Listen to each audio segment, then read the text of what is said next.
Hello বন্ধুরা, Mala's gardening হেভেনে আপনাদের সকলকে অনেক অনেক স্বাগত। আশা করি আপনারা সকলে অনেক ভালো আছেন। আমিও অনেক ভালো আছি, সাথে বাগানের নিত্য কাজে ব্যস্ত আছি। বন্ধুরা, আজকের ভিডিওর থাম্বনেল দেখে আপনারা বুঝতেই পেরে গেছেন যে আজকে কি বিষয়ে আলোচনা করব। আজকে আলোচনা করব চন্দ্রমল্লিকা গাছের কাটিং থেকে চারা তৈরির ব্যাপারে। বন্ধুরা, যদি শীতকালে চন্দ্রমল্লিকা গাছে কয়েকশো ফুল ধরাতে হয়, তাহলে তার প্রস্তুতি কিন্তু এই এপ্রিল মে থেকেই শুরু করে দিতে হয়। যদি আপনাদের কাছে মাদার প্লান্ট থাকে, তাহলেই কিন্তু এখন আপনারা সেই সব মাদার প্লান্ট থেকে নতুন যে সমস্ত রানার বা ছোট চারা বার হচ্ছে সেগুলোকে রিপোর্ট করে তারপরে সুন্দর করে রেডি করতে পারেন কাটিং থেকে চারা। আর যদি এখন থেকেই কাজটা শুরু করতে পারেন, তাহলে আপনারা একটা লং টাইম পাবেন গাছকে হৃষ্টপুষ্ট তৈরি করবার, আর বেশ খানিকটা পিঞ্চিংয়ের মাধ্যমে গাছকে কিন্তু বেশ ঝোপালো তৈরি করতে পারবেন। আর চন্দ্রমল্লিকার নিয়ম তো খুবই স্বাভাবিক, যতগুলো ব্রাঞ্চের ডগা থাকবে ততই কিন্তু ফুলের সংখ্যা। সুতরাং পিঞ্চিং করা কিন্তু গাছের জন্য খুবই ইম্পর্টেন্ট। তো আপনাদের কাছে যদি চন্দ্রমল্লিকার মাদার প্লান্ট থাকে, তাহলে সেই গাছে আশেপাশে লক্ষ্য করতে হবে যে রানার থেকে নতুন ব্রাঞ্চ বার হচ্ছে কিনা। যদি বার হয়ে থাকে, তাহলে সেখান থেকেই কিন্তু নতুন আপনারা গাছ চারা তৈরি করতে পারেন। তো কিভাবে তৈরি করবেন সেটাই আজকের ভিডিওতে আলোচনা করব। তো তার আগেই বাগানের কিছু কিছু গাছ আমি আপনাদেরকে দেখিয়ে দিলাম। আর বন্ধুরা, আপনাদের কাছে যদি চন্দ্রমল্লিকা গাছের মাদার প্লান্ট থেকে থাকে, তাহলে কিন্তু এখন অবশ্যই আপনারা লক্ষ্য করবেন গাছের সাইড থেকে রানার আর ছোট ছোট চারা গাছ বেরোনো শুরু করে দিয়েছে। তো সেই সমস্ত চারাকে এখন কিন্তু আস্তে আস্তে আপনাদেরকে চারা তৈরি করবার জন্য ডাল কেটে রেডি করতে হবে। তো চলুন কাজ শুরু করে দিই। আমার কাছে প্রায় 5টা ভ্যারাইটির চন্দ্রমল্লিকা গাছ আছে, যার মাদার প্লান্ট আমি গুছিয়ে রেখেছি। তার মধ্যে এই একটা গাছ, এই গাছটার ফুলের সাইজটা একটু বড় হয় আর সাদা হলদে ডবল কালার। তো এই গাছের ফুলটা কিন্তু খুবই সুন্দর হয়, আর গাছটা থেকে দেখুন বেশ অনেকগুলো সাইড থেকে ব্রাঞ্চ আছে। এই সমস্ত ব্রাঞ্চগুলোকেই কেটে নিয়ে নতুন চারা তৈরি করব। আর চেষ্টা করব যাতে এই নিচের যে মেন ব্রাঞ্চটা আছে সেটা যাতে নষ্ট না হয়, যাতে আগামী দিনে আমি এখান থেকে আরও কিছু ডগা সংগ্রহ করতে পারি। তো দেখুন, একটা কাটার নিয়েছি, নিয়ে একটুখানি বড় সাইজ করে কিছু কিছু সমস্ত ডগাগুলোকে আমি কেটে নেব। চন্দ্রমল্লিকা গাছের এই ডগা থেকেই কিন্তু কাটিং নিতে হয়, আর এখান থেকেই কিন্তু খুব সহজে চারা তৈরি করা যায়। দেখুন, আমি একটা একটা করে সমস্ত ডগাগুলোকে কেটে নিচ্ছি। বন্ধুরা, চন্দ্রমল্লিকার গাছ কিন্তু শীতের একটা খুবই সুন্দর ফুলের গাছ। আর যদি আপনারা একবার এই চন্দ্রমল্লিকা ফুলের গাছ বাড়িতে লাগাতে পারেন, তারপরে কিন্তু এই মাদার প্লান্ট থেকেই বছরের পর বছর আপনারা অনেক গাছ করতে পারেন। মাত্র এই একটা গাছ 20 টাকা দিয়ে নার্সারি থেকে নিয়ে এসে লাগিয়েছিলাম এবছরই। তো এবছর তো গাছে যা ফুল দেওয়া দিয়েছে, এখন দেখুন এই মাদার প্লান্টটা থেকে অলরেডি আমি বেশ 8টা 9টা কাটিং নিলাম। আরও হয়তো এই গাছটা বেঁচে থাকলে নতুন ব্রাঞ্চ আসবে, আর সেখান থেকে আমি আরও চারা তৈরি করতে পারবো। তো দেখুন, এই যে আমি কাটিংগুলো নিয়েছি, ঠিক আপনারাও এইটুকু সাইজেরই কাটিং নেবেন। এবার মেন কাজ হচ্ছে নিচের দিক থেকে বেশিরভাগ পাতাকে ছেটে দেয়া। আমরা কিন্তু এই কাটিংগুলোর মধ্যে বেশি পাতা রাখবো না, সামান্য কিছু পাতা রাখবো যাতে গাছটা সারভাইভ করতে পারে। আর পাতা না রাখলেও কিন্তু এই সময় খুব একটা সমস্যা নেই, কারণ যেহেতু এখন প্রচণ্ড গরম, এই গরমে কিন্তু পাতা থাকলে অতিরিক্ত পরিমাণে বাষ্পমোচন হয়ে ডালটাই নষ্ট হয়ে যেতে পারে। তো একদমই হয় পাতা রাখবেন না, নয়তো ওপর থেকে 3টে 4টে পাতা রেখে সমস্ত পাতাকে এইভাবে ঝরিয়ে ফেলে পরিষ্কার করে ফেলতে হবে। আর এই কাজটা খুবই স্বাভাবিক, আর আস্তে আস্তে মানে সহজেই হয়ে যায়। এই দেখুন, হালকা করে ধরে নাড়ালেই সমস্ত পাতাগুলো একটা একটা করে খুলে চলে আসছে। চন্দ্রমল্লিকার অন্যান্য গাছগুলো যেগুলো আমার কাছে রয়েছে মাদার প্লান্ট, সেগুলোও আমি আস্তে আস্তে কাটিং থেকে চারা তৈরি করব। আজকে একদিনেই তো সমস্ত কাজ করা সম্ভব না, তো তার জন্য আজকে মাত্র এই একটা গাছই নিয়ে বসেছি। পরের দিন আবার অন্য কোনো ভ্যারাইটির একটা গাছ থেকে চারা তৈরি করব। আমি এখানে সর্বমোট 9টা কাটিং পেয়েছি। তো এই 9টা কাটিংয়ের জন্য ছোট ছোট ধরো কাপ বা টব বা ছোট গ্লাস আপনারা ব্যবহার করতে পারেন এই কাটিংগুলোকে বসাবার জন্য। দেখুন কাটিংগুলোকে সবগুলোকে আমি একটা একটা করে পাতা ছেটে রেডি করে ফেলেছি লাগাবার জন্য। এই দেখুন ঠিক এই রকম দেখতে হয়েছে। আর এখানে রয়েছে মোটমাট 9টা কাটিং। 9টা কাটিংয়ের জন্য 9টা জায়গা লাগবে। আপনারা চাইলে ডিমের ট্রের মধ্যেও সয়েল মিক্স তৈরি করে তার মধ্যে বসাতে পারেন। এবার চলুন দেখে নিই কীভাবে আমরা এর জন্য মানে কাটিং লাগাবার জন্য সয়েল মিক্স তৈরি করব। সয়েল মিক্স তৈরি করবার জন্য এইখানে দেখুন মাটি আর গোবর সার মেশানো অবস্থাতে রয়েছে। আসলে কালকে আমি বেশ একটা গাছ লাগিয়েছিলাম আর তারপরে বাদবাকি মাটিটা বেঁচে গেছিলো, সেই মাটিটাই এখানে পড়ে রয়েছে। এর মধ্যে গার্ডেন সয়েলের মধ্যে বেশ খানিকটা গোবর সার মেশানো অবস্থাতে রয়েছে। এবার আমি এর মধ্যে অ্যাড করব বালি। বালি কিন্তু খুবই ইম্পর্টেন্ট। বালি মাটির মধ্যে অবশ্যই মিশাতে হবে যদি না আপনাদের মাটিটা বালি মাটি হয়। তো দেখুন বালি বেশ অনেকখানি আমি নিয়েছি আর এই সমস্ত বালিকে কিন্তু আমরা মাটির সাথে মিশিয়ে নেব। খুব ভালো করে মাটির সাথে বালিটাকে মিশাতে হবে।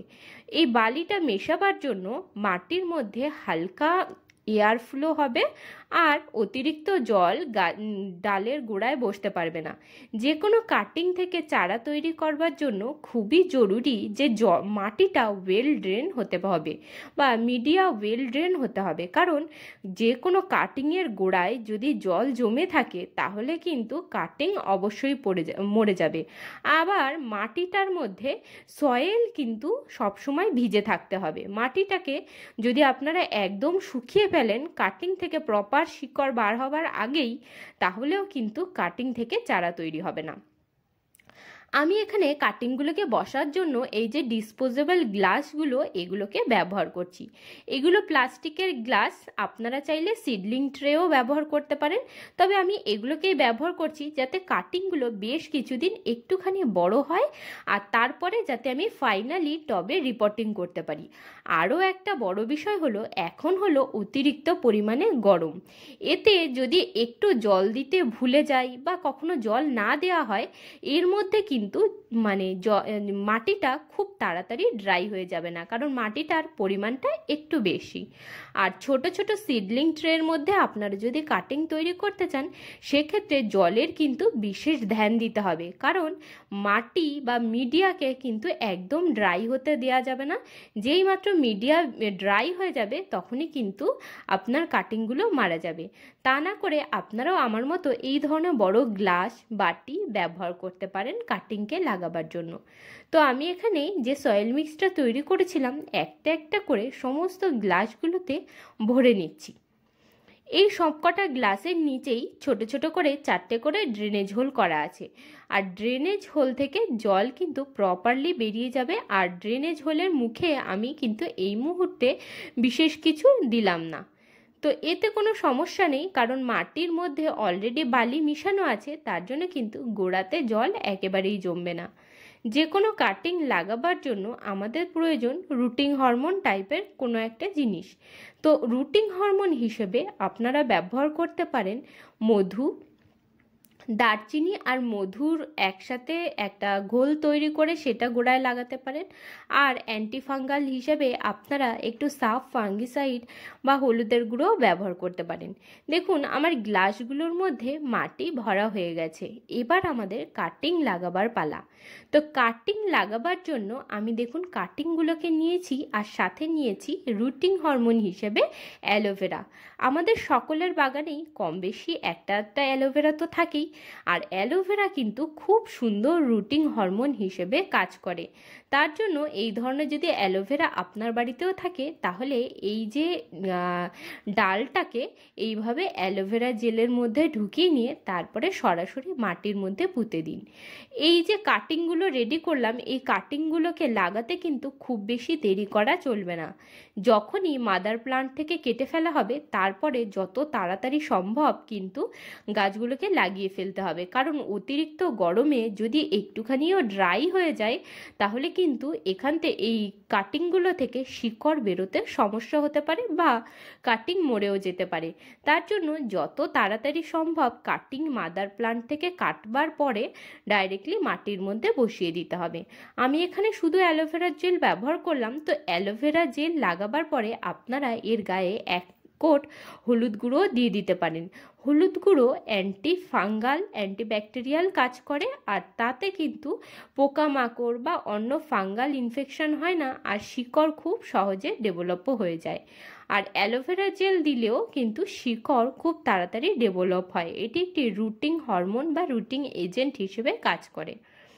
তো প্রত্যেকটা কাটিংকে আমি একবার করে অ্যালোভেরার মধ্যে ঢুকিয়ে দিচ্ছি, তাতে এই কাটিংয়ের গায়ে খুব ভালোভাবে অ্যালোভেরার একটা কোটিং হয়ে যাচ্ছে। আর তারপরেই সঙ্গে সঙ্গে আমি এই যে গ্লাসের মধ্যে যে সয়েল মিক্স ভরে রেখেছিলাম তার মধ্যে কাটিংগুলোকে বসিয়ে দিচ্ছি।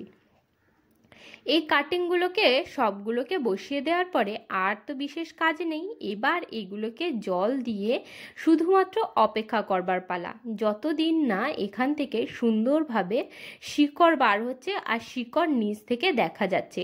আর গাছ এই যে প্রত্যেকটা কাটিং বেশ খানিকটা যখন বড় হয়ে যাবে তখন আমরা এখান থেকে ডাইরেক্ট একেবারে চন্দ্রমল্লিকা ফুল গাছের রিপোর্টিং করব। আর তখন কি করব, আমরা একদম প্রপার সয়েল মিক্স তৈরি করে তার মধ্যে বসাবো, আর তারপরে প্রত্যেক মাসে মাসে এই গাছকে আমরা খাবার দিতে থাকব। এইভাবেই যদি আপনারাও চেষ্টা করেন তাহলে চন্দ্রমল্লিকা ফুল গাছের কাটিং থেকে কিন্তু চারা খুবই সহজে তৈরি করে ফেলতে পারেন।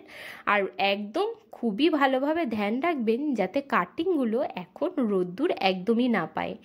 একদমই ছায়া জায়গাতে রাখুন, নয়তো সকালের 1.5 থেকে 1 ঘন্টা যদি একটুখানি হালকা আলো পায় তাহলেই কিন্তু যথেষ্ট। তার থেকে বেশি এদের কিন্তু এখন আলোর দরকার নেই। অতিরিক্ত রোদ্দুরে রাখলে কাটিংগুলো কিন্তু এখন শুকিয়ে যেতে পারে।